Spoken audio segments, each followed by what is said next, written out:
Hello and welcome to This Is. It's time.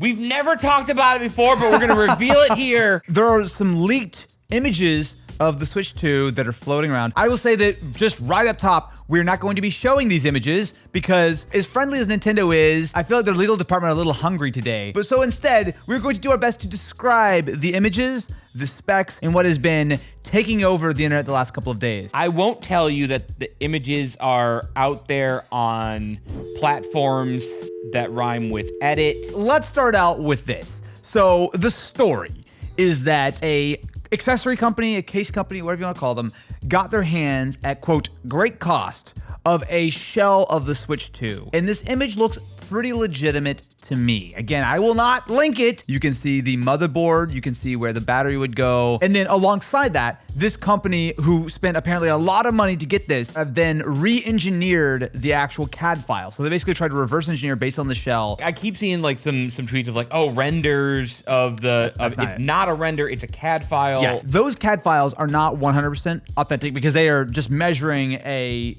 prototype, right? So take that with a little bit of a grain of salt, but there are a lot of very interesting things about the Switch 2. One of the first things is dual USB-C ports, which is actually not something that I had on my bingo list. I mean, there's one of the main complaints about it of just like, look at me, I'm a big belly boy. I like to rest things. I have this perfect little desk right here. With the current one, the USB-C is sticking out the bottom of it. Yeah. It makes my tummy hurt. And then also it damages the port because it's pressing it, whatever. The question is obviously, are these two full function USB-C ports or not? But if you could just charge even by itself, that's still really, really You know nice. what I'm realizing we didn't? Because we said we'll describe it. And I don't think we have described it in a way that it's gonna make you guys understand. So we're not gonna show you the actual picture. No. But Aaron's gonna put a switch on screen right now. Okay, Switch. We'll start with Switch. Got it? And now we're just gonna go. Whoa, that's a And there bigger you go. Switch. That's the best way I could describe it. Now, the rumor in the past has been an 8-inch display. While these CAD files, again, we can't really use them because they're a little bit wiggly, but 8 inches sounds about right, which would be in the same kind of ballpark as something like a Steam Deck and a Legion Go. It's significantly larger than the existing Switch. Now, alongside that, they also have updated Joy-Cons. Some of the images of the Joy-Cons are actually the most interesting because it looks like they've really pretty thoroughly redesigned the actual Joy-Cons themselves. So the mechanism is different. Looks like there's an extra bumper on the Joy-Cons as well. Where a Joy-Con is flush, it's now protruding. Yes, which is good. And which is, I think, gonna be more comfortable. That does bring in the question because a lot of the rumors were gonna be that all of your existing Joy-Cons would be able to be used with this. It's hard to tell from these whether it's probably Bluetooth. They probably wouldn't attach, but they would probably still work. So like, which is gonna be a big blow to a lot of people. How many Joy-Cons have I bought, and then now none of these are gonna work in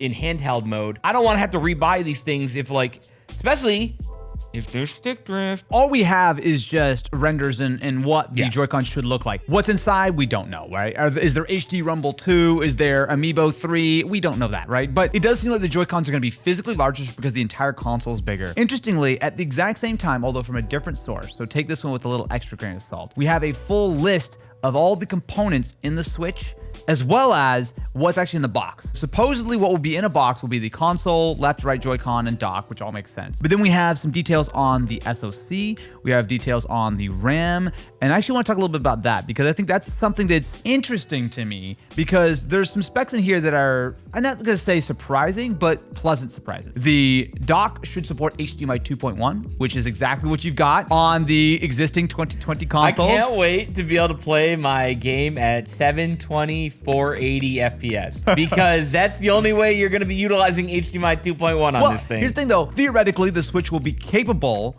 physically at least, of outporting 4K 120. Now, whatever we see there, but a lot of the ideas here is that it's going to be taking advantage of DLSS to upscale games. The actual chip itself seems to be confirmed yet again. It's the NVIDIA Tegra T239, which we did do an entire main channel video last year discussing the potential of a chip like this. What you would be looking at here is Steam Deck. It could be a little bit more powerful than Steam Deck. It could be significantly less. CPU and GPU a little different. It very much depends on how aggressive Nintendo are going to be. Now, these specs also do specifically call out dual fans for the Switch, which is nice. So you're assuming you're getting a little bit more TDP, especially when you're in dock mode, for example. It seems like a fairly plausible guess that Steam Deck is what you're looking at here for performance, which is not bad, right? You might expect something a little bit more since Steam Deck's kind of falling off a little bit, but you should certainly be able to play something that would work on your PS5 and Series S and whatnot. This is probably going to be in the ballpark. I'm going to go through my list looking at this picture. I have said a couple things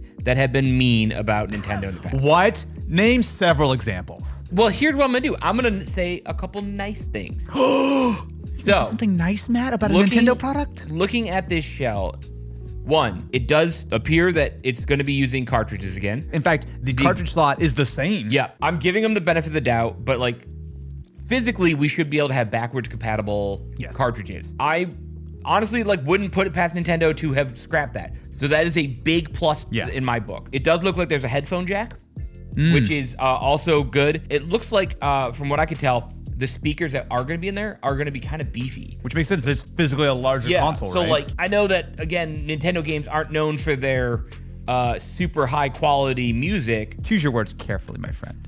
Look, Animal Crossing music is a bop. Dude, if you're going to judge Nintendo music based on Animal Crossing lo-fi, have you ever played a little game called The Legend of Zelda, motherfucker? Also, can we all just take a moment and give a salute to Aaron for trying to find something to show as we're describing things that we legally do not want to show, but hypothetically are staring at our laptops. Something else that's kind of interesting about it, 12 gigs of RAM, 256 gigs of storage, which seems like it's actually built in. That's a big bump because I think the Switch and the Switch Lite were 32 gigs and Switch OLED was like 64. So 256 gigs, while still small, is yet again actually going to be enough to at least install a few games. And I'm assuming that because this is a much faster, a UFS 3.1, it will probably mean that the actual Switch cards themselves are also going to be significantly faster, which just makes sense because everything's got a fast SSD at this point. Some other things that I think are kind of interesting about this. It does have what I would say very much Switch 2 vibes. Now that might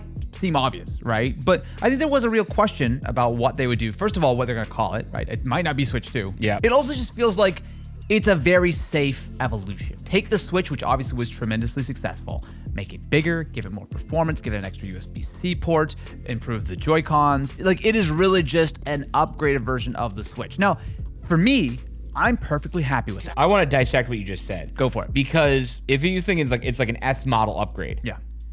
I think that is disappointing. If they had just said, hey, let's do the more ambitious thing, what would you like? I let myself get a little excited about the prospect of a dual screen. Oh, DS that was never style. gonna happen. That was just some random patent that they filed. They were but never gonna make that. That kind of thing got me excited for it because 8 years is a long time to say this is an S upgrade. Because again, if you're comparing it to an Xbox or like an iPhone where the S came in of the S models were every other year. With Xbox and PlayStation, multiple models have iterations. I will say there's a few things that, again, if I were hypothetically looking at CAD renders right now, it certainly looks a lot more rounded, right? Like the whole thing looks like it's a little bit more of a cohesive design. As far as cooling and whatnot, it seems very, very similar to the existing Switch. You've got the dual fans instead of the single fan, and it's exhausting it out the top, which makes a lot of sense. So the spec here is only 14 millimeters thick, which is not tremendously thick, especially when you compare it to some of the other bigger consoles. Look, we got to consider that we're talking about Nintendo here, right? They've had this T239 chip sitting around for several years. It also feels like the battery is one of the things that, while we don't have the spec of it, looking at the actual physical photo of the inside of the Switch 2, there's a spot for the battery just like on the Switch 1. It's probably going to be 40 watt hours maybe. It's not going to be anything crazy, so they're going to have to be very conservative. But after 8 years of no innovation, I just think conservative is not the way to go. Here's a question. Let's just say Nintendo, because they made a lot of really cool games that don't really work outside of the dual screen format, and they're thinking hey, you know what? We could probably make a bunch of money by giving people a way to do that by coming up with the Switch DS. I like that idea. I don't like that it's an attachment. They could do an attachment because one of the specs on here is that the USB-C ports are DisplayPort and HDMI. Here's me personally. Yeah. I would prefer that developers do not. I want a single screen system here. Yeah. I want two screens on the device so I could sit there and watch YouTube or Netflix or whatever, that's the way I use my Surface Duo. But like, again, I don't like hearing the word conservative. We just saw like PS5 Pro announcement, which is gonna blow this out of the water power-wise. Outside of just the fact that the Switch 2 seems like it's not a revolutionary change, I do kind of get it. They had to do something radical after the Wii U, right? Like they had to try something that was super, super different with the Switch. And it was very successful, right? And it has spent the last 7-8 years inspiring the Steam Decks and the RG Allies of the world. But now that that mold has been cast, why would you then go and do something crazy? It makes a lot of sense to cash in and sell another 100 million of these things, right? We saw this with the iPhone this year. Yeah. This was like one of the lowest iPhone demand years ever. People are really like, oh, this is such a small upgrade. Looking at these specs, what new features? But this is only half the story. None of this tells us anything besides what hardware is there. It does not tell us every little thing that could be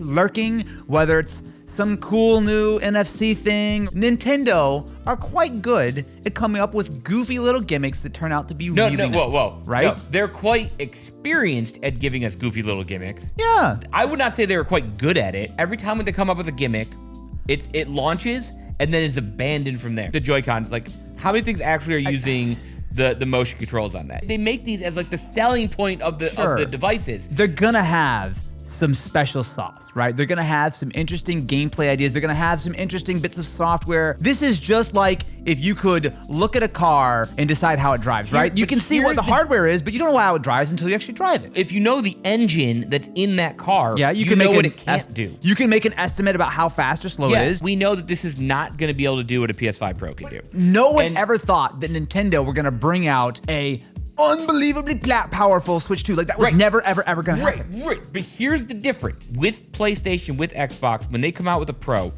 you see improvements in the quality of games. You are getting like tangible improvements. To me, this is what it's gonna come down to Nintendo. Gameplay on a GameCube is about the same level of brother, yes, you are yes, things look better. WRONG. Yes, things look better. As far as the actual games themselves, I don't think that putting this on a GameCube is any better than on a Switch. My issue with this is if it's only a slight upgrade from a Switch, how are you going to convince the 100 million billion people who already bought a Switch Lite, all their Joy-Cons, all their accessories? How are you going to convince them to buy all of that again? Can you name, besides the GameCube to Wii, a time where controls and stuff came across? You always have to buy new stuff. That's kind of my point. It was a much bigger upgrade from systems before. But also think about this. These Joy-Cons are going to be much larger and more comfortable. You're going to want them. Do you think this system here is a better way to play Animal Crossing for 1,000 hours? I mean, I'm not going to play Animal Crossing for 1,000 hours, and it's not as small as the Switch Lite. I think that it will be physically